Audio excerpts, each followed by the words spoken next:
ഭാഗത്തിലേക്ക് കടക്കുകയാണ്. വ്യാകരണം. നിങ്ങൾ ശ്രദ്ധിച്ചേ, നമ്മൾ ലോകമേയാത്ര പദ്യമാണ് ലാസ്റ്റ് ക്ലാസ്സിൽ പഠിച്ചത്. അതിനുശേഷമുള്ള പശ്ചിമഘട്ടം എന്ന് പറയുന്ന പാഠഭാഗം നമ്മളുടെ ഡിലീറ്റഡ് പോർഷനാണ്. അതുകൊണ്ട് നമുക്ക് അത് പഠിക്കേണ്ട. അടുത്തതായിട്ട് നമ്മൾ വ്യാകരണത്തിലേക്ക് കടക്കുകയാണ്. വ്യാകരണം വെച്ചാൽ എന്താണെന്ന് നിങ്ങൾക്കറിയാമോ? എന്താണ് വ്യാകരണം എന്ന് പറയുന്നത്? എന്താണ് വ്യാകരണം എന്ന് പറയുന്നത്? ഗ്രാമറാണ്. നമ്മളുടെ മലയാളത്തിലെ വ്യാകരണം, മലയാളത്തിലെ ഗ്രാമർ എന്ന് പറയുന്നതിൻ്റെ പ്രത്യേകത എന്താണ്? മലയാളത്തിൻ്റെ ഗ്രാമർ എന്നതിൻ്റെ നമ്മളുടെ ഇംഗ്ലീഷിലാണ് നമുക്ക് വലിയൊരു ബാലികേറ മലയായിട്ടൊക്കെ തോന്നുന്ന ഒരു കാര്യമാണ് എന്ത്? ഗ്രാമർ അല്ലേ? ഇംഗ്ലീഷ് ഗ്രാമർ എന്ന് വെച്ചാൽ ഏറ്റവും കൂടുതൽ മാർക്ക് സ്കോർ ചെയ്യാൻ പറ്റുന്നതും അതുപോലെ തന്നെ ഏറ്റവും കൂടുതൽ മാർക്ക് പോകാൻ സാധ്യതയുള്ളതുമാണ് ഇംഗ്ലീഷ് ഗ്രാമർ. അതുപോലെ തന്നെയാണ് നമുക്ക് മാർക്ക് സ്കോർ ചെയ്യാൻ പറ്റുന്ന ഒരു കാര്യമാണ് നമ്മുടെ മലയാളം ഗ്രാമർ. അപ്പോൾ ആ മലയാളം ഗ്രാമർ എന്ന് പറയുന്നതാണ് നമ്മളെ സംബന്ധിച്ചെന്ന് വെച്ചാൽ ഒരിക്കലും ഒരു ബുദ്ധിമുട്ടുള്ള കാര്യമല്ല മലയാളം ഗ്രാമർ. കാര്യം എന്താ? നമ്മൾ ജനിച്ചപ്പോൾ മുതൽ നമ്മൾ സംസാരിക്കുന്ന ഭാഷയാണ് മലയാളം. അപ്പോൾ അതിനകത്ത് കുറേ വാക്കുഘടനയും കാര്യങ്ങളും എല്ലാം എന്താണ് നമ്മൾ ആ ഗ്രാമർ അനുസരിച്ചാണ് നമ്മൾ സംസാരിച്ച് തന്നെ വരുന്നത്. ഭൂതകാലമാണേലും ഭാവികാലമാണേലും വർത്തമാനകാലമാണേലും നമുക്കെല്ലാം ആ ടെൻസ് എല്ലാം നമുക്ക് കറക്റ്റായിട്ട് അറിയാം അല്ലേ? നമ്മൾ പറഞ്ഞു വരുമ്പോൾ കറക്റ്റായിട്ടായിരിക്കും, നമുക്ക് ഒരിക്കലും അത് തെറ്റിപ്പോകാനുള്ള സാധ്യത ഉള്ളതല്ല. അപ്പോഴെന്താണ് ഗ്രാമർ നമുക്ക് പൊതുവെ നന്നായിട്ട് അറിയാവുന്ന ഭാഗമാണ്. നമുക്ക് എല്ലാവർക്കും അറിയാവുന്നൊരു കാര്യമാണ് മലയാള ഗ്രാമർ. അപ്പോൾ നോക്കിയ മക്കളെ, നമുക്ക് അതിലേക്ക് കടക്കാം. ഓക്കെ, അപ്പോഴെന്താണ് ആദ്യം തന്നെ നമ്മളുടെ ഈ വ്യാകരണത്തിൽ ആദ്യം പറയാനുള്ളത് എന്താണ്? വാക്യമാണ്. കണ്ടോ? വാക്യം എന്താണ്? വാക്യം എന്നുള്ളത് നോക്കാം. എന്താണ്? അക്ഷരങ്ങളുടെ കൂട്ടമാണ് എന്ത്? ഒത്തിരി അക്ഷരങ്ങൾ ചേർന്നെഴുതുന്നത് എന്താണ്? അക്ഷരങ്ങളുടെ കൂട്ടമാണ് പദം. പദം എന്ന് പറയുന്നത് അക്ഷരങ്ങളുടെ കൂട്ടമാണ്. പിന്നെന്താണ്? പദങ്ങൾ ചേർന്നാണ് വാക്യങ്ങൾ ഉണ്ടാകുന്നത്. ആ പദങ്ങൾ ചേർന്നിട്ടാണ് എന്തുണ്ടാകുന്നത്? വാക്യങ്ങൾ ഉണ്ടാകുന്നത്. പൂർണ്ണമായ ഒരാശയം ഉൾക്കൊള്ളുന്ന പദസമൂഹമാണ് വാക്യം.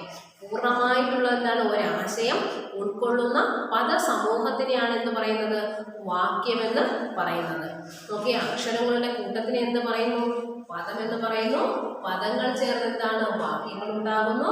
ആ പൂർണ്ണമായ ആശയം ഉൾക്കൊള്ളുന്ന പദസമൂഹമാണ് വാക്യങ്ങൾ.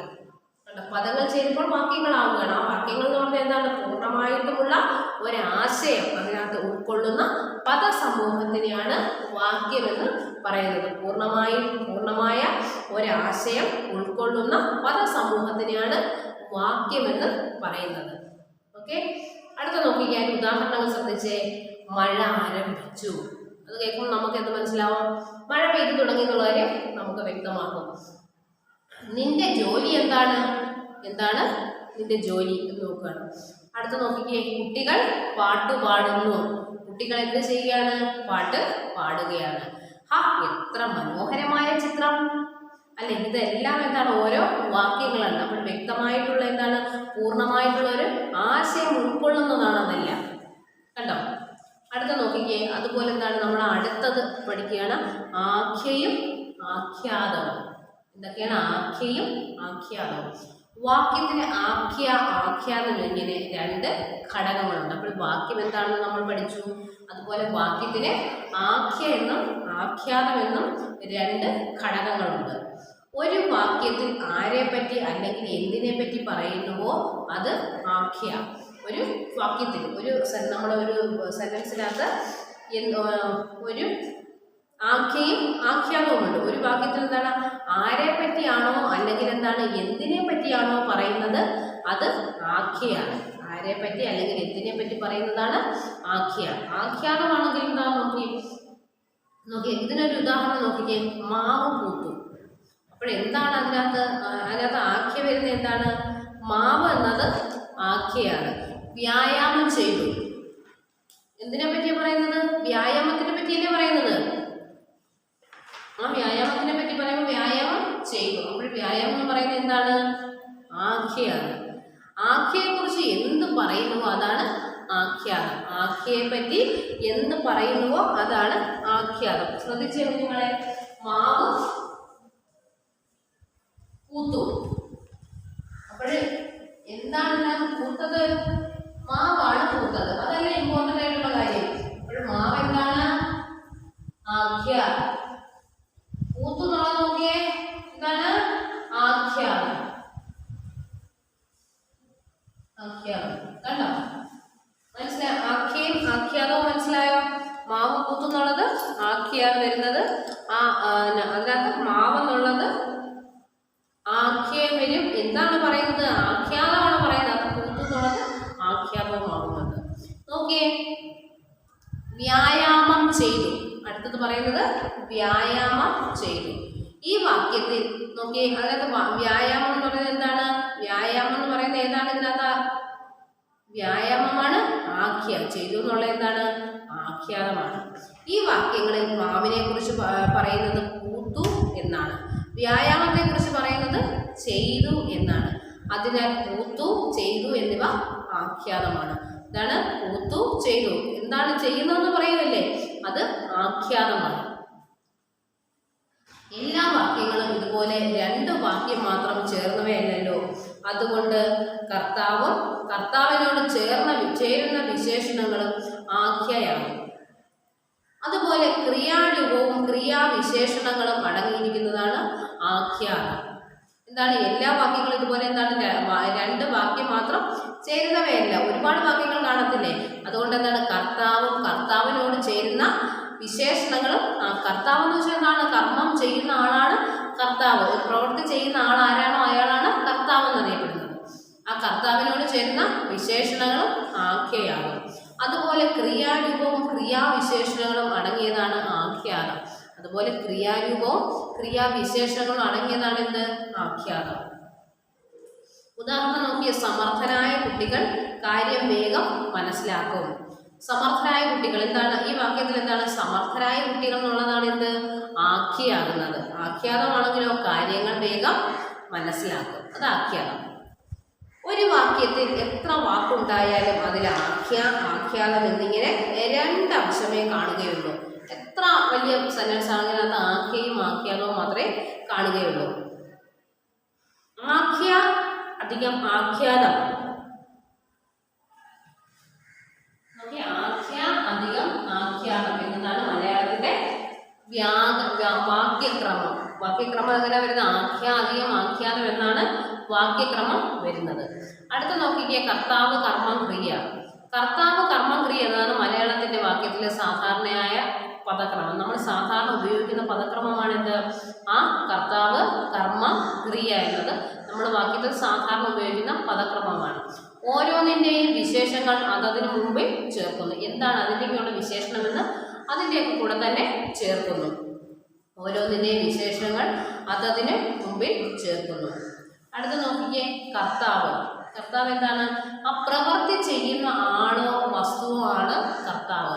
ഏതെങ്കിലും ഒരു പ്രവൃത്തി ചെയ്യുന്ന ആളോ ഇല്ലെങ്കിൽ ആ ഒരു വസ്തുവിനെയാണ് കർത്താവ് എന്ന് പറയുന്നത്. എന്താണ് കർത്താവ്? എന്താണ് ഒരു കർത്താവ് എന്ന് പറഞ്ഞാൽ നമ്മുടെ യേശുക്രിസ്തുവിനെയാണോ? അല്ല. കർത്താവ് എന്ന് പറയുന്നത് എന്താണ്? പ്രവൃത്തി ചെയ്യുന്ന ആളോ വസ്തുവോ ആണ് കർത്താവ്. നമ്മൾ എന്തെങ്കിലും ഒരു പ്രവൃത്തി ചെയ്യുന്നു, ആ പ്രവൃത്തി ചെയ്യുന്ന വസ്തുവോ ആളോ ആണെന്ത്? കർത്താവ് എന്ന് പറയുന്നത്. ഉദാഹരണത്തിന് എന്താ? കുട്ടി പുസ്തകം വായിക്കുന്നു. കുട്ടി എന്ത് ചെയ്യുന്നു? പുസ്തകം വായിക്കുന്നു. ഇവിടെ പുസ്തകം വായിക്കുക എന്ന പ്രവൃത്തി ചെയ്യുന്നത് ആരാണ്? കുട്ടിയാണ് ചെയ്യുന്നത്. അതിനാൽ ഈ വാക്യത്തിൽ കുട്ടി ആരാകുന്നു? കർത്താവ് ആകുന്നു. കുട്ടി പുസ്തകം വായിക്കുന്നു. അതിനകത്ത് ആരാണ് പ്രവൃത്തി ചെയ്യുന്നത്? പറഞ്ഞേ, മേഡത്തിൻ്റെ കൂടെ പറഞ്ഞേ. കുട്ടിയാണ് പ്രവൃത്തി ചെയ്യുന്നത്. അപ്പോൾ ആ കുട്ടി ആരാകുന്നു? കർത്താവാകുന്നു കുട്ടി. അടുത്ത നോക്കിക്കേ, കർമ്മം എന്താണ്? ആ കർത്താവ് ചെയ്യുന്ന പ്രവൃത്തിയുടെ ഫലം അനുഭവിക്കുന്ന ആളല്ലേ അല്ലെങ്കിൽ വസ്തുവാണ് കർമ്മം. അപ്പോഴാ പ്രവൃത്തി, കുട്ടി ചെയ്യുന്ന പ്രവൃത്തിയുടെ, കുട്ടിയല്ല കർത്താവ് ചെയ്യുന്ന പ്രവൃത്തിയുടെ ഫലം അനുഭവിക്കുന്ന ആളാണ് അല്ലെങ്കിൽ ആ ആളോ ഇല്ലെങ്കിൽ വസ്തുവാണ് കർത്താവ്. കണ്ടോ? എന്താണ്? ആ കർത്താവ് എന്ത് ചെയ്യുന്നതാണ്? ആ കർത്താവ് ചെയ്യുന്ന പ്രവൃത്തിയുടെ ഫലം അനുഭവിക്കുന്ന അതെന്നാണ് കർമ്മം. കർമ്മമല്ലേ പ്രവൃത്തി? കർമ്മമാണ് പ്രവൃത്തി. കർത്താവ് ചെയ്യുന്ന പ്രവൃത്തിയുടെ ഫലം അനുഭവിക്കുന്ന ആളല്ലെങ്കിൽ വസ്തുവാണ് കർമ്മം. കർത്താവ് ചെയ്യുന്ന പ്രവൃത്തിയുടെ ഫലം ആർക്കാണ് കിട്ടുന്നത്? കർമ്മത്തിനാണ് കിട്ടുന്നത്. ഓക്കെ. അടുത്ത നോക്കിക്കേ, വീണ്ടും കുട്ടി പുസ്തകം വായിക്കുന്നു. ഇവിടെ കർത്താവ് ചെയ്യുന്ന പ്രവൃത്തി വായിക്കുന്നു എന്നാണ്. കർത്താവ് ചെയ്യുന്ന പ്രവൃത്തി എന്താണ്? വായിക്കുന്നു എന്നാണ്. ആരെ അല്ലെങ്കിൽ എന്തിനെ വായിക്കുന്നു എന്ന ചോദ്യത്തിന്റെ ഉത്തരം പുസ്തകത്തെ എന്നാണല്ലോ. എന്താണ് ആരെയാണ് വായിക്കുന്നത്, എന്താണ് വായിക്കുന്നത്, എന്താണ് വായിക്കുന്നത്? പുസ്തകം വായിക്കുന്നു. അപ്പോഴെന്താണ് ആ പുസ്തകം, അതിനെന്താണ് ഈ വാക്യത്തിലെ കർമ്മം പുസ്തകമാണ്. അതുകൊണ്ട് ഈ വാക്യത്തിലെ കർമ്മം എന്താണ്? പുസ്തകമാണ്. അപ്പോഴെന്താണ് കർത്താവ് ആരാണ്? കുട്ടി. കുട്ടി എന്ത് ചെയ്യുന്നു? പുസ്തകം വായിക്കുന്നു. അപ്പോഴാ പുസ്തകം വായിക്കുക എന്നുള്ളതാണ് എന്ത്? കർമ്മം. കർത്താവ് ചെയ്യുന്ന പ്രവൃത്തിയുടെ ഫലം അനുഭവിക്കുന്നത് ആരാണ്? കർമ്മമാണ്. ഇതൊക്കെ നിങ്ങൾക്ക് അറിയാവുന്ന കാര്യമാണ്. പിന്നെ കർത്താവ് കർമ്മം എന്നുള്ള വാക്കുകൾക്ക് മാത്രമേ ഉള്ളൂ ഇച്ചിരി ഒരു സംശയം വരുന്നേ, അല്ലയോ? അത് കുഴപ്പമൊന്നുമില്ല, ഇപ്പോൾ ക്ലിയർ ആയില്ലേ? ഇപ്പോൾ വാക്യത്തെ കുട്ടി പുസ്തകം വായിക്കുന്നു എന്നുള്ളതിനകത്ത് പുസ്തകം വായിക്കുന്നു എന്നുള്ളത് എന്താണ്? കർമ്മമാണ്. അതിനകത്ത് കർത്താവ് ആരാണ്? കുട്ടിയാണ്, അല്ലേ? കുട്ടി പുസ്തകം വായിക്കുന്നു. അടുത്ത നോക്കിയ മക്കളെ, താഴെ കൊടുത്തിരിക്കുന്ന വാക്യത്തിലെ കർത്താവ്, കർമ്മം, ക്രിയ എന്നിവ കണ്ടെത്തുക. താഴെ കൊടുത്തിരിക്കുന്ന വാക്യത്തിലെ കർത്താവും കർമ്മം ക്രിയയും കണ്ടെത്താനാണ് പറയുന്നത്. പോലീസ് കള്ളനെ പിടിച്ചു. അതിനകത്ത് എന്താണ്? അതിനകത്ത് കർത്താവ് ഏതാണ്? പോലീസ് കള്ളനെ പിടിച്ചു.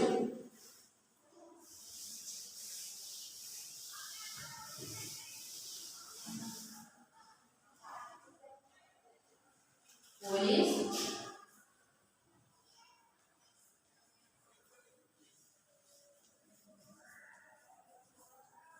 കള്ളനെ പിടിച്ചു. അപ്പോഴെന്താണ് അതിനകത്ത് ആരാണിത്? കർത്താവ് ആരാണ്? പോലീസ്, അല്ലേ? പോലീസ് ചെയ്ത കർമ്മം എന്താണ്? കള്ളനെ പിടിക്കാൻ പറ്റിയ ജോലി.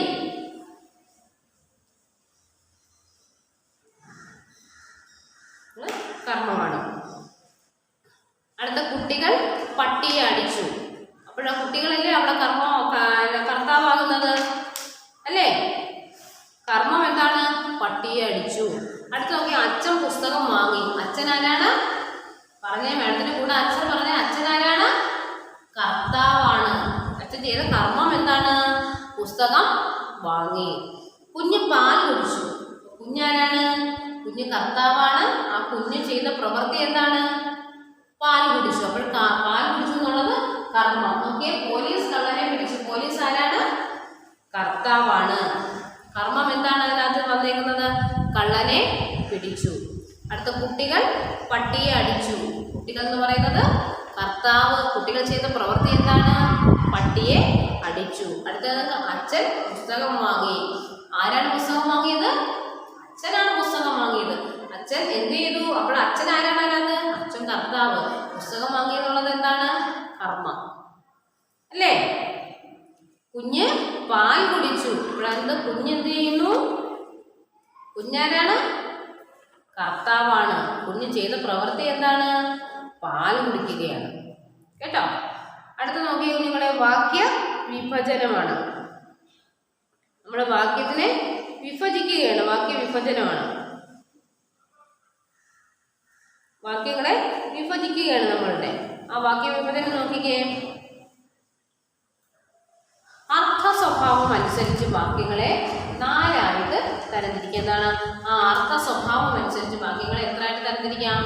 4 ആയിട്ട് തരംതിരിക്കാൻ പറ്റും. നിർദ്ദേശവാക്യമെന്നും അനുയോജ്യവാക്യമെന്നും അഭിലാഷിക വാക്യമെന്നും വ്യാക്ഷേപവാക്യമെന്നുമാണ് 4 ആയിട്ട് തരംതിരിക്കുന്നത്. നോക്കിക്കേ ഏതൊക്കെയാണ് വായിക്കുന്നത്?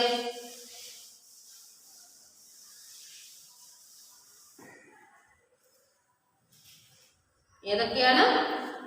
വാക്യങ്ങളെ എത്ര ആയിട്ടാണ് തരംതിരിക്കുന്നത്? 4 ആയിട്ട് തിരിക്കാം. വാക്യത്തിന് എത്ര? 4 ആയിട്ട്. നിർദ്ദേശിക്കാം, നിർദ്ദേശക വാക്യം,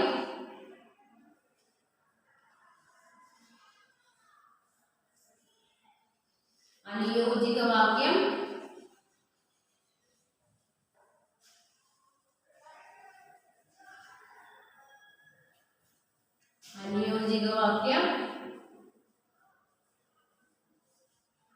പിന്നെന്താണ്?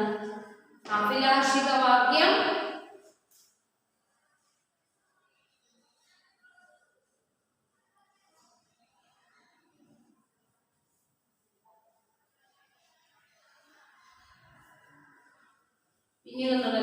വ്യാക്ഷേപക വാക്യം.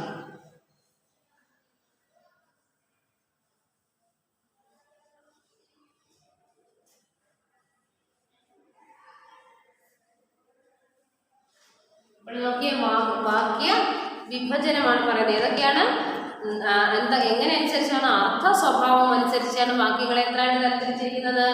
4 തരംതിരിച്ചിരിക്കുന്നത്. എന്താണ്? നിർദ്ദേശക വാക്യം, അനുയോജിക വാക്യം, അഭിലാഷിക വാക്യം.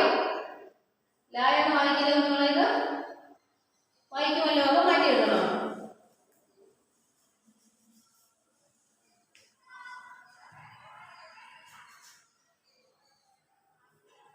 അഭിലാഷിക വാക്യം, വ്യാക്ഷേപ വാക്യം. അങ്ങനെ എത്രയായിട്ട് തരംതിരിച്ചിരിക്കുന്നുണ്ട്? 4 തരംതിരിച്ചിരിക്കുന്നു. അപ്പൊ അതെന്തൊക്കെയാണെന്ന് നോക്കിയേ. നിർദ്ദേശക വാക്യം എന്നുള്ളത് ശ്രദ്ധിച്ച് എന്തൊക്കെയാണെന്ന്. ഒരു വസ്തു നിർദ്ദേശിക്കുന്ന രൂപത്തിലുള്ള വാക്യമാണ് നിർദ്ദേശക വാക്യം. എന്താണ്? ഒരു വസ്തുത നിർദ്ദേശിക്കുന്ന രൂപത്തിലുള്ളത്. എന്താണ്? ഒരു വസ്തുത, നമ്മൾ എന്തെങ്കിലും ഒരു വസ്തുത അത് നിർദ്ദേശിക്കുന്ന രൂപത്തിലുള്ള വാക്യത്തിനെയാണെന്ന് നിർദ്ദേശക വാക്യം. നിങ്ങളുടെ പേര് ശ്രദ്ധിച്ചോളാം, ആ പേര് പോലെ തന്നെ ഉള്ളതായിരിക്കും. ഒരു വസ്തുത നിർദ്ദേശിക്കുന്ന രൂപത്തിലുള്ള വാക്യമാണ് നിർദ്ദേശക വാക്യം. അതായത് നോക്കി എന്തൊക്കെയാണെന്ന്. ഒരു വസ്തു നിർദ്ദേശിക്കുന്ന രീതിയിലുള്ള, ഒരു വസ്തു നിർദ്ദേശിക്കുന്ന രൂപത്തിലുള്ള വാക്യത്തെയാണ് നിർദ്ദേശിക വാക്യമെന്ന് പറയുന്നത്. ഉദാഹരണം നോക്കിക്കേ. എൻ്റെ മാതൃരാജ്യം ഭാരതമാണ്. അല്ലേ? തകഴിയുടെ പ്രശസ്തമായ നോവലാണ് കയർ. എഴുത്തച്ഛൻ മലയാള ഭാഷയുടെ പിതാവാണ്. കണ്ടോ? എൻ്റെ മാതൃരാജ്യം ഏതാണ്? ഭാരതമാണ്. തകഴിയുടെ പ്രശസ്തമായ നോവലാണ് കയർ. എഴുത്തച്ഛൻ മലയാള ഭാഷയുടെ പിതാവാണ്. എഴുത്തച്ഛൻ മലയാള ഭാഷയുടെ പിതാവാണ്. അപ്പോഴെന്താണ്? ഒരു വസ്തുത നിർദ്ദേശിക്കുന്നുള്ള രൂപത്തിലുള്ള വാക്യമാണ് എന്ത്? നിർദ്ദേശക വാക്യം. എൻ്റെ മാതൃരാജ്യം ഏതാണ്? ഭാരതമാണ്. അല്ലേ? എൻ്റെ ജന്മദേശം ഏതാണ്? കേരളമാണ്. നമ്മുടെ അയൽ സംസ്ഥാനമാണ് തമിഴ്നാട്. ഇതെല്ലാം എന്താണ്? ഈ നിർദ്ദേശക വാക്യത്തിനകത്ത് പെടുന്നതല്ലേ? ശ്രദ്ധിച്ചോ? എൻ്റെ മാതൃരാജ്യം ഏതാണ്? ഭാരതമാണ്. തകഴിയുടെ പ്രശസ്തമായിട്ടുള്ള നോവലാണ് ഇത് കയർ. എഴുത്തച്ഛൻ മലയാള ഭാഷയുടെ പിതാവാണ്. എൻ്റെ മാതൃഭാഷ മലയാളമാണ്. പറഞ്ഞൂടെ? നമുക്കത് പറയാം. അടുത്ത നോക്കിക്കേ മക്കളെ. അനുയോഗിക വാക്യം. അനുയോഗിക വാക്യമാണ് അടുത്തത് കേട്ടോ. അനുയോഗികയാണ്. അനുയോഗിക വാക്യം നോക്കിക്കേ. എന്താണ്? ഒരു കാര്യം അന്വേഷിക്കുന്ന മട്ടിലുള്ള വാക്യമാണ് അനുയോഗിക വാക്യം. ഒരു കാര്യം നമ്മൾ എന്തെങ്കിലും ഒരു കാര്യം അന്വേഷിക്കുന്ന മട്ടിലുള്ള ഉള്ള വാക്യത്തിനെയാണ് എന്ന് പറയുന്നത് അനുയോഗിക വാക്യം എന്ന് പറയുന്നത്. നമ്മൾ എന്താണ്? ഒരു കാര്യം അന്വേഷിക്കുകയാണ്, എന്താണെന്ന് അന്വേഷിക്കുകയാണ്. ആ അന്വേഷിക്കുന്ന, അതായത് ചോദ്യ രൂപത്തിലുള്ള ഒരു വാക്യമാണ് അനുയോഗിക വാക്യം. എന്താണ്? ചോദ്യ രൂപത്തിലുള്ള ഒരു വാക്യമാണ് അനുയോഗിക വാക്യം. എന്തെങ്കിലും ഒരു കാര്യം അന്വേഷിക്കുന്ന മട്ടിലുള്ള വാക്യത്തിനെയാണ് എന്ത് പറയുന്നത്? അനുയോഗിക വാക്യമെന്ന് പറയുന്നത്. ഉദാഹരണം നോക്കിയേ. നീ ഇന്നലെ എവിടെയായിരുന്നു? പിന്നെ എന്താ? ആരാണ് ശാകുന്തളം എഴുതിയത്? ആരാ ശാകുന്തളം എഴുതിയത്? AR രാജരാജവർമ്മ അല്ലേ? നീ എന്നോട് ക്ഷമിക്കുകയില്ലേ? അടുത്തത്, നിങ്ങളുടെ പദ്ധതി എന്താണ്? എന്താണ് ഇതിൻ്റെ ഭാവി പരിപാടി? ഇതിൻ്റെ ഫ്യൂച്ചർ എന്താണ്? ഇതിൻ്റെ പദ്ധതി എന്താണെന്നുള്ളത് തിരക്കാണ്. അപ്പോഴെന്താണെന്ന് മനസ്സിലായോ? ചോദ്യം നമ്മൾ ചോദിക്കത്തില്ലേ? നീ ഇന്നലെ എവിടെയായിരുന്നു ചോദിക്കത്തില്ലേ? ആരാണ് ശാകുന്തളം എഴുതിയത്? അതൊക്കെ എന്താണ്? ഒരു അന്വേഷിക്കുന്ന മട്ടിലുള്ള ചോദ്യങ്ങളല്ലേ? അല്ലേ? നീ ഇന്നലെ സിനിമ കണ്ടായിരുന്നോ? ഇന്നലെ ആഹാരം കഴിച്ചായിരുന്നോ? ഇന്നലെ നേരത്തെ ഉറങ്ങിയായിരുന്നോ? ഇന്നലെ പഠിച്ചായിരുന്നോ? അല്ലേ? അങ്ങനെയുള്ള ചോദ്യങ്ങൾ. എന്താ നിങ്ങളുടെ പദ്ധതി എന്താണ്? അങ്ങനെയൊക്കെയുള്ള എന്താണ്? നമ്മളുടെ ചോദ്യ രൂപത്തിലുള്ള വാക്യങ്ങളാണ്. നമ്മൾ ചോദ്യ രൂപത്തിൽ അന്വേഷിക്കുന്ന കാര്യങ്ങളാണ് അനുയോഗിക വാക്യങ്ങളെന്ന് പറയുന്നത്. മക്കൾ അടുത്ത് നോക്കിയേ. അഭിലാഷണീയ വാക്യം കേട്ടോ. അഭിലാഷണീയ വാക്യങ്ങൾ നോക്കിക്കേ എന്തൊക്കെയാണെന്ന്. വക്താവിന്റെ പ്രാർത്ഥന തുടങ്ങിയവ സ്ഫുരിക്കുന്ന രീതിയിൽ പ്രയോഗിക്കുന്ന വാക്യമാണ് അഭിലാഷിക വാക്യം. അഭിലാഷിക വാക്യം നോക്കി എന്തൊക്കെയാണെന്ന് ആ വക്താവിന്റെ അഭിലാഷം കൂടി, അതായത് ആജ്ഞ, ആശംസയുണ്ട്, നിർദ്ദേശമുണ്ട്, പ്രാർത്ഥനയുണ്ട്, അങ്ങനെയുള്ള കാര്യങ്ങൾ. അത് അഭിലാഷം സ്ഫുരിക്കുന്ന രീതിയിൽ പ്രയോഗിക്കുന്ന വാക്യങ്ങളാണ് എന്ത്? അഭിലാഷിക വാക്യം. വക്താവിന്റെ അഭിലാഷം കൂടി സ്ഫുരിക്കുന്ന രീതിയിലുള്ള വാക്യമാണ് അഭിലാഷിക വാക്യം. എന്താണ് പറയുന്നത്? ഉദാഹരണം നോക്കിക്കേ. കുട്ടികൾ രാവിലെ ഉണരണം. ആവശ്യമാണത് കേട്ടോ. എന്തൊക്കെയുണ്ട്? അതിനകത്ത് ആജ്ഞയുണ്ട്, ആശംസയുണ്ട്, നിർദ്ദേശമുണ്ട് അല്ലേ? നിർദ്ദേശമല്ലേ വന്നത്? പ്രാർത്ഥനയുണ്ട്. നിനക്ക് നല്ലത് വരട്ടെ, അതൊരു പ്രാർത്ഥനയല്ലേ? നിനക്ക് നല്ലത് വരട്ടെ. അടുത്ത ദൈവമേ എന്നെ രക്ഷിക്കണേ. എന്താണ് ആ ഒരു ദൈവമേ എന്നെ രക്ഷിക്കണേ? അതും ഒരു പ്രാർത്ഥനയുടെ ഭാഗമല്ലേ? അങ്ങനെയുള്ള വാക്യങ്ങൾ എന്തൊക്കെയാണ്? അഭിലാഷിക വാക്യങ്ങളാണ്. അടുത്ത നോക്കിക്കേ, വ്യാക്ഷേപക വാക്യങ്ങൾ. എന്താണ് വ്യാക്ഷേപക വാക്യം? നോക്കിയേ, വികാരങ്ങളെ വെളിവാക്കത്തക്ക വണ്ണം പ്രയോഗിക്കുന്ന വാക്യമാണ് വ്യാക്ഷേപക വാക്യം. എന്താണ് ആ വികാരങ്ങളെ വെളിവാക്കത്തക്ക വണ്ണം? എന്താണ് നമ്മളുടെ മനസ്സിലുള്ള വികാരങ്ങളെ പുറത്തു വരത്തക്ക രീതിയിലുള്ളത്, വെളിവാക്കത്തക്ക രീതിയിലുള്ള അങ്ങനെ പ്രയോഗിക്കുന്ന ഒരു വാക്യമാണ് എന്ത്? വ്യാക്ഷേപക വാക്യം. എന്താണ്? വികാരങ്ങളെ വെളിവാക്കത്തക്കവണ്ണം പ്രയോഗിക്കുന്ന വാക്യമാണ് വ്യാക്ഷേപക വാക്യം. എന്തൊക്കെയാണ് അതിന് ഉദാഹരണം നോക്കി? അയ്യോ എന്തൊരു കഷ്ടം അല്ലേ? അയ്യോ എന്തൊരു കഷ്ടം. എത്ര മനോഹരമായ ഗാനം. എത്ര മനോഹരമായ ഗാനം. ആശ്വാസമായി. അതല്ല, അങ്ങനെയുള്ള വാക്യങ്ങളെല്ലാം എന്താണ്? വ്യാക്ഷേപക വാക്യത്തിന് ഉദാഹരണമാണ്. എന്താണ്? വികാരങ്ങളെ വെളിവാക്കത്തക്കവണ്ണം പ്രയോഗിക്കുന്ന വാക്യമാണ് എന്ത്? വ്യാക്ഷേപക വാക്യം. അയ്യോ എന്തൊരു കഷ്ടം. എത്ര മനോഹരമായ ഗാനം. അല്ലെങ്കിൽ എന്ത് മനോഹരമായിട്ടുള്ള കാഴ്ച. പറഞ്ഞൂടെ? ആശ്വാസമായി. ഇതെല്ലാം നമുക്ക് പറയാവുന്നതാണ്. അടുത്ത നോക്കിക്കേ, നമുക്ക് ഇമ്പോർട്ടൻ്റ് ആയിട്ടുള്ളത് നോക്കിക്കേ, വിധിവാക്യവും നിഷേധവാക്യവുമാണ്. എന്താണ്? വിധിവാക്യവും നിഷേധവാക്യവുമാണ് നമുക്ക് അടുത്തതായിട്ടുള്ളത്. വിധിവാക്യവും നിഷേധവാക്യം. അപ്പോൾ ഏതൊക്കെയാണ് വാക്യ വിഭജനങ്ങൾ? ഏതൊക്കെയാണെന്ന് അറിയാമല്ലോ. എന്തൊക്കെയാണ് വാക്യ വിഭജനങ്ങൾ? വാക്യങ്ങൾ എത്രയായിട്ട്? 4ആയിട്ട് തരംതിരിച്ചിരിക്കുന്നു. നിർദ്ദേശക വാക്യം, അനുയോജിക വാക്യം, അഭിലാഷിക വാക്യം, വ്യാക്ഷേപക വാക്യം. അത് എങ്ങനെയൊക്കെയാണ് പ്രയോഗങ്ങൾ എന്നുള്ളത് പറഞ്ഞിട്ടൊന്നും വേണം. ഇനി നോക്കിയോ നിങ്ങളെ അടുത്തത് വിധിവാക്യവും നിഷേധവാക്യവും.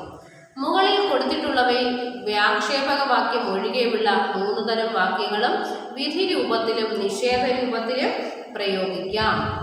ഒന്നിനെ നിർദ്ദേശിച്ചോ അനുവദിച്ചോ പറയുന്നത് അനുവാദക വാക്യം, അതായത് വിധിവാക്യം. നിഷേധാർത്ഥത്തിലുള്ളത് നിഷേധവാക്യം. അപ്പോൾ അടുത്ത നമുക്ക് പഠിക്കാനുള്ള ഏതാണ്? വിധിവാക്യവും നിഷേധവാക്യവും.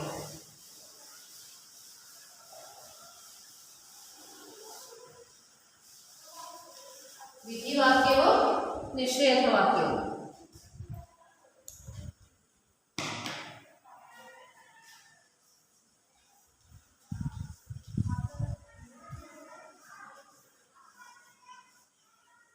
വിധിവാക്യവും നിഷേധവാക്യവും.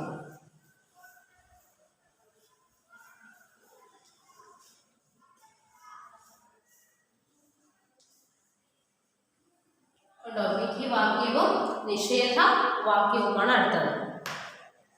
അടുത്ത നോക്കിക്കേ. അപ്പോഴെന്താണ് വിധിവാക്യവും നിഷേധവാക്യവും എന്താണ് ഉദ്ദേശിക്കുന്നത് നോക്കിയേ. നമുക്കിവിടെ പറഞ്ഞിരിക്കുന്നത് എന്താണ്? ആ വ്യാക്ഷേപ വാക്യം ഒഴികെയുള്ള 3 വാക്യങ്ങളെ വിധി രൂപത്തിലുള്ളതും നിഷേധ രൂപത്തിലുള്ളതുമായിട്ട് പ്രയോഗിക്കാൻ പറ്റും. ഏതൊക്കെയാണ് വ്യാക്ഷേപം നോക്കിക്കേ? നമ്മളുടെ മനസ്സിലുള്ള വികാരങ്ങളെ വെളിവാക്കത്തക്കുള്ള സെന്റൻസുകളാണ് വ്യാക്ഷേപ വാക്യം എന്ന് പറയുന്നത്. അപ്പോഴെന്താണ് വ്യാക്ഷേപവാക്യം എന്താണ്? അത് ഒഴികെയുള്ള 3 തരം വാക്യങ്ങളും വിധി രൂപത്തിലും നിഷേധ രൂപത്തിലും പ്രയോഗിക്കാവുന്നതാണ്. ഒന്നിനെ നിർദ്ദേശിച്ചോ അനുവദിച്ചോ പറയുന്നതാണ് അനുവാദക വാക്യം, അതായത് വിധിവാക്യം. വിധിവാക്യത്തിന്റെ മറ്റൊരു പേരെന്താണ്?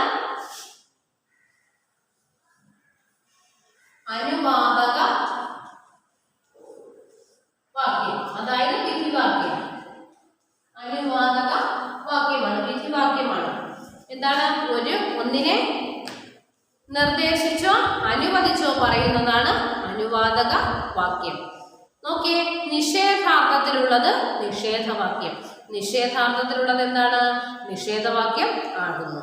നോക്കിയേ, നമ്മൾ എന്താണ് ആ ആക്ഷേപവാക്യം ഒഴികെ, അതായത് നിർദ്ദേശക വാക്യമാണെങ്കിലോ അനുയോജിക വാക്യമാണെങ്കിലോ അഭിലാഷിക വാക്യമാണെങ്കിലോ എന്താണ് അതിനെ നമുക്ക് എന്താണ് വിധി രൂപത്തിലും നിഷേധ രൂപത്തിലും പ്രയോഗിക്കാൻ പറ്റും.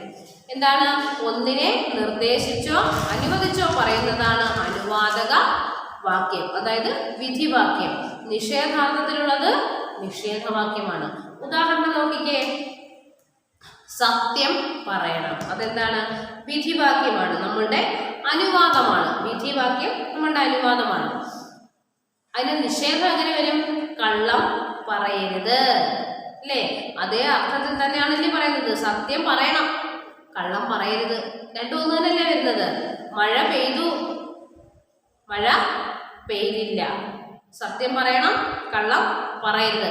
കള്ളം പറയരുത് എന്ന് വെച്ചാൽ എന്താണ് അവിടെ അർത്ഥം വരുന്നത്? സത്യം പറയണമെന്നല്ലേ? നോക്കിയേ, മഴ പെയ്തു, മഴ പെയ്തില്ല. പാട്ട് പാടണം, പാട്ട് പാടരുത്. രാജീവ് പോകും, രാജീവ് പോകാതിരിക്കില്ല. രാജീവ് പോകും, രാജീവ് പോകില്ല എന്നല്ല, രാജീവ് പോകാതിരിക്കില്ല. എല്ലാം ശരിയാകും, ഒന്നും ശരിയാകില്ല. എല്ലാം ശരിയാകും അല്ലെങ്കിൽ ഒന്നും ശരിയാകില്ല. ആഗ്രഹമുണ്ട്, ആഗ്രഹം ഇല്ലെന്നില്ല. ഉണ്ടോ? ആതിര ഗീതയെ കണ്ടു, ആതിര ഗീതയെ കണ്ടില്ല. കണ്ടോ? അങ്ങനെയാണ് ഇത് വരുന്നത്. നോക്കിക്കേ, സത്യം പറയണം എന്ന് വെച്ചാൽ അതെങ്ങനെയാണ് നമ്മൾ നിഷേധവാക്യമാകുന്നത്? എങ്ങനെയാണ്? കള്ളം പറയരുത്. അടുത്തത് മഴ പെയ്തു, മഴ പെയ്തില്ല. പാട്ട് പാടണം, പാട്ട് പാടരുത്. രാജീവ് പോകും, രാജീവ് പോകാതിരിക്കില്ല. എല്ലാം ശരിയാകും, ഒന്നും ശരിയാകില്ല. ആഗ്രഹമുണ്ട്, ആഗ്രഹം ഇല്ലെന്നില്ല. ആതിര ഗീതയെ കണ്ടു, ആതിര ഗീതയെ കണ്ടില്ല. അടുത്ത നോക്കിയ കുഞ്ഞുങ്ങളെ, രണ്ടു നിഷേധക വാക്യങ്ങൾ ചേർന്ന് പ്രയോഗിക്കുമ്പോൾ അനുവാദക വാക്യത്തിന്റെ അർത്ഥമാണ് ലഭിക്കുന്നത്. എന്താണ്? രണ്ടു നിഷേധവാക്യങ്ങൾ എന്താണ് ചേർത്ത് പ്രയോഗിക്കുമ്പോൾ എന്ത് സംഭവിക്കുന്നുണ്ട്? ആ അനുവാദക വാക്യത്തിന്റെ, അതായത് വിധിവാക്യത്തിന്റെ അർത്ഥമാണ് ലഭിക്കുന്നത്. നോക്കിക്കേ, രാജു പോകാതിരിക്കരുത് എന്ന് വെച്ചാൽ എന്തോ അർത്ഥം? പോകാതിരിക്കല്ലേ നീ അവിടെ എന്ന് പറയുന്നത് എന്താണ്? പോണം എന്നുള്ള അർത്ഥം തന്നെയല്ലേ അവിടെ വരുന്നത്. അടുത്ത നോക്കിക്കേ, എനിക്ക് സംശയമില്ലാതില്ല. എന്തോ ഒരു സംശയമില്ലാതില്ല കേട്ടോ. അപ്പോഴെന്താണ്? സംശയം ഉണ്ട് എന്നുള്ള അർത്ഥം തന്നെയാണ് അവിടെ വരുന്നത്. അടുത്ത നോക്കിക്കേ, വിജയത്തിൽ സന്തോഷമില്ലാതില്ല. സന്തോഷമില്ലാതില്ല അന്ന് വെച്ചാൽ എന്താണ്? എനിക്ക് ആ വിജയത്തിൽ സന്തോഷം ഉണ്ട് എന്നുള്ള അർത്ഥമല്ലേ വരുന്നത്. സന്തോഷം ഇല്ലാതില്ല എന്നല്ല, സന്തോഷം ഉണ്ട്. അടുത്ത നോക്കിയോ നിങ്ങളെ, കണ്ടോ? എനിക്ക് സന്തോഷം ഇല്ലാതില്ല, എനിക്ക് സന്തോഷമുണ്ട്. അടുത്ത നോക്കിയേ, അങ്കിവാക്യവും അംഗവാക്യവും. ഇതൊക്കെ എളുപ്പമാണ്. എന്താണ്? നമ്മുടെ രൂപത്തെ അടിസ്ഥാനമാക്കി വാക്യങ്ങളെ അങ്കിവാക്യമെന്നും അംഗവാക്യമെന്നും രണ്ടായി തിരിക്കാം. എന്താണ്? ആ രൂപത്തെ അടിസ്ഥാനമാക്കി വാക്യങ്ങളെ എന്താണ്? അങ്കിവാക്യമെന്നും അംഗവാക്യമെന്നും രണ്ടായി തരംതിരിക്കാം. അങ്കിവാക്യം ഏതൊക്കെയാണ്? സ്വതന്ത്രമായി ഒന്നിനും കീഴടങ്ങാതെ നിൽക്കുന്ന വാക്യമാണ് അങ്കിവാക്യം, അതായത് പ്രധാന വാക്യം, ഏറ്റവും മെയിൻ. എന്താണ്? അങ്കിവാക്യവും അംഗവാക്യവുമാണ് കേട്ടോ. എന്തിനെ അടിസ്ഥാനപ്പെടുത്തിയാണ്? നമ്മുടെ രൂപത്തിനെ അടിസ്ഥാനപ്പെടുത്തിയാണ് വാക്യങ്ങളെ എന്താണ് അങ്കിവാക്യമെന്നും അംഗവാക്യമെന്നും രണ്ടായിട്ട് തരംതിരിച്ചിരിക്കുന്നത്. രൂപത്തിനെ അടിസ്ഥാനപ്പെടുത്തിയാണ്. എന്തിനെ അടിസ്ഥാനപ്പെടുത്തി?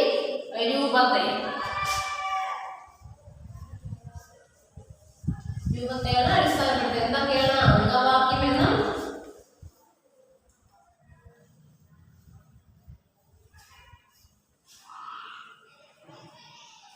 അങ്കിവാക്യമെന്നും.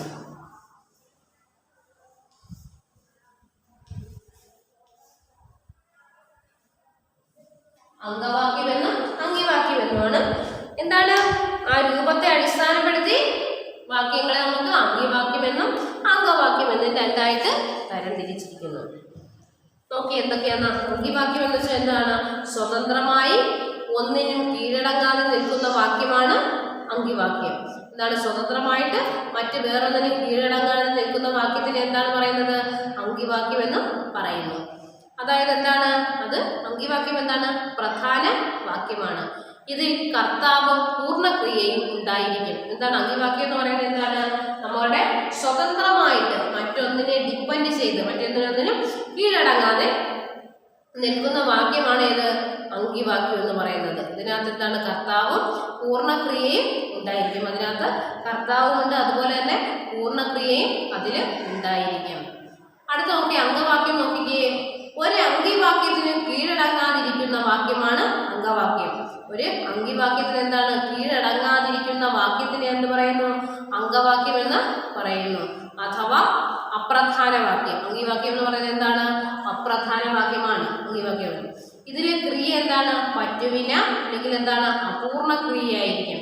ഇതിലെ ക്രിയ എന്താണ്? പറ്റുവിനയാണ്. അത് അപൂർണ ക്രിയ ആയിരിക്കും. ഉദാഹരണം നോക്കിക്കേ.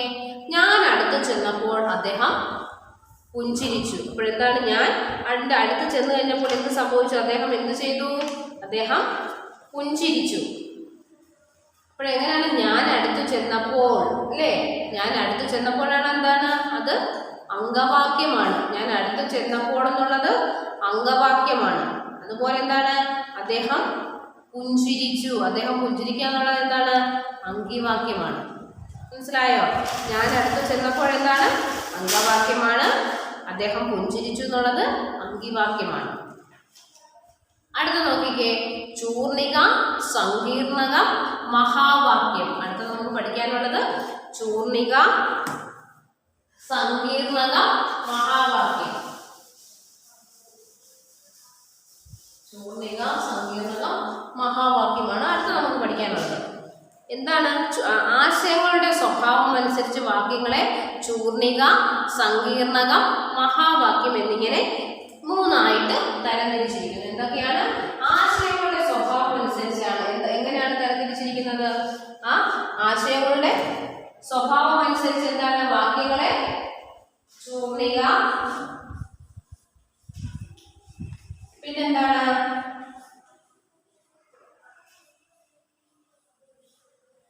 സങ്കീർണകം, മഹാവാക്യം.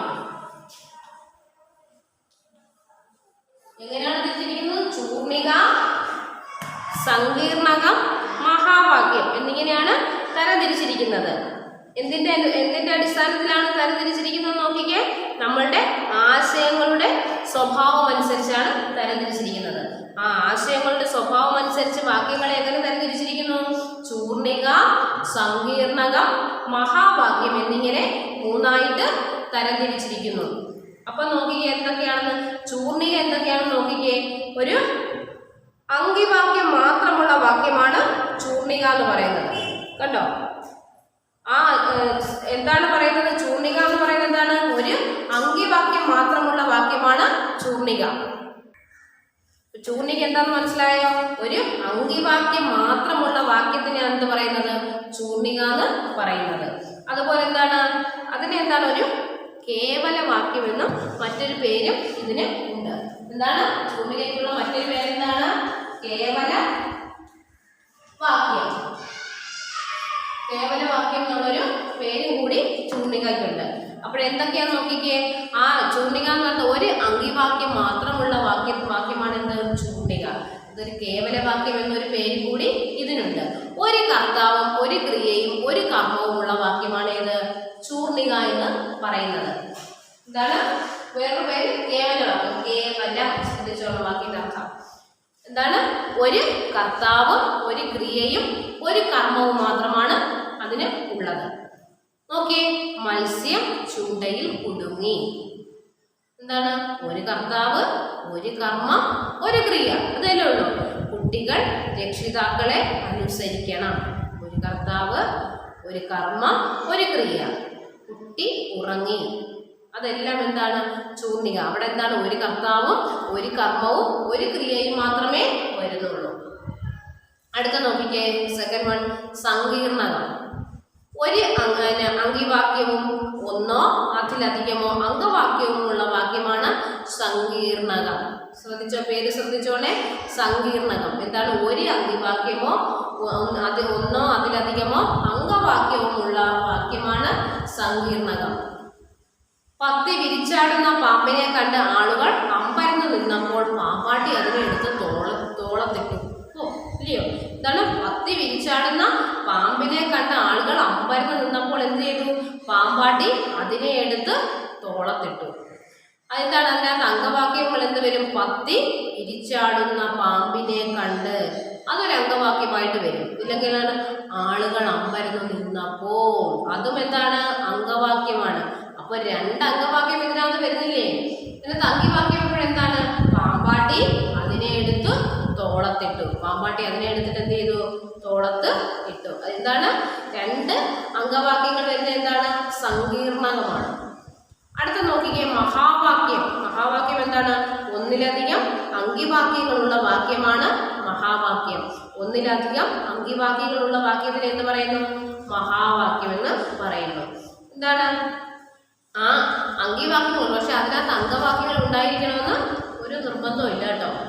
നോക്കിയേ, ഉദാഹരണം, കൊടുങ്കാറ്റ് വീശുകയും ഭൂമിയിലാകെ ഇരുൾ പരക്കുകയും ചെയ്തു. അപ്പോഴെന്താണ് വരുന്നത്? കൊടുങ്കാറ്റ് വീശി. വീശു എന്നുള്ളത് അത് അങ്കിവാക്യമാണ്. ഭൂമിയിലാകെ ഇരുൾ പരക്കുകയും ചെയ്തു, അതും അങ്കിവാക്യമാണ്. ആ പേര് പോലെ തന്നെ എന്താണ്? മഹാവാക്യമാണ്. അപ്പോൾ നോക്കിക്കേ, നമ്മുടെ ആശയങ്ങളുടെ സ്വഭാവം അനുസരിച്ച് വാക്യങ്ങളെ എത്രയായിട്ടാണ് തരംതിരിക്കുന്നത്? ചൂർണിക, സങ്കീർണകം, മഹാവാക്യം എന്നിങ്ങനെ മൂന്നായിട്ട് തരംതിരിച്ചിരിക്കുന്നു. കണ്ടോ? ഓക്കെ. എന്താണ് ചൂർണിക എന്ന് വെച്ചാൽ? ഒരു അങ്കിവാക്യം മാത്രമുള്ളത് ചൂർണിക. സങ്കീർണകമാണെങ്കിലോ ഒരു അങ്കിവാക്യമോ ഒന്നോ അതിലധികമോ അംഗവാക്യങ്ങളും ഉള്ളതാണ് സങ്കീർണകം. മൂന്നാമത്തത് മഹാവാക്യമാണെങ്കിലോ ഒന്നിലധികം അങ്കിവാക്യങ്ങളുള്ള വാക്യമാണ് മഹാവാക്യം. ഓക്കെ. അപ്പോൾ നമ്മളുടെ ഗ്രാമർ പോർഷൻ നമുക്ക് പഠിക്കാൻ ഇത്രയേ ഉള്ളൂ. നന്നായിട്ട് വായിച്ച് പഠിക്കണം. മാഡം നോട്ട് തരാം. എന്തെങ്കിലും ഡൗട്ട് ഉണ്ടെങ്കിൽ മാഡത്തിനോട് ചോദിക്കുക. നമുക്ക് ഇനി മുതൽ റിവിഷനാണ്, റിവിഷൻ എപ്പിസോഡുകളാണ്. നമ്മളുടെ എക്സാമൊക്കെ ഇങ്ങ് അടുത്തിരിക്കുകയാണ്. അതുകൊണ്ട് ഇത്രയും കളിയൊക്കെ ഒന്ന് മാറ്റി വെച്ച് എല്ലാവരും ഒന്ന് ആക്റ്റീവ് ആവുക. കുറച്ചും കൂടി പഠന കാര്യത്തിൽ ശ്രദ്ധിക്കുക. ഓക്കെ കുഞ്ഞുങ്ങളെ, അപ്പോൾ നമുക്കിനി അടുത്ത ക്ലാസ്സിൽ കാണാം. Okay, by.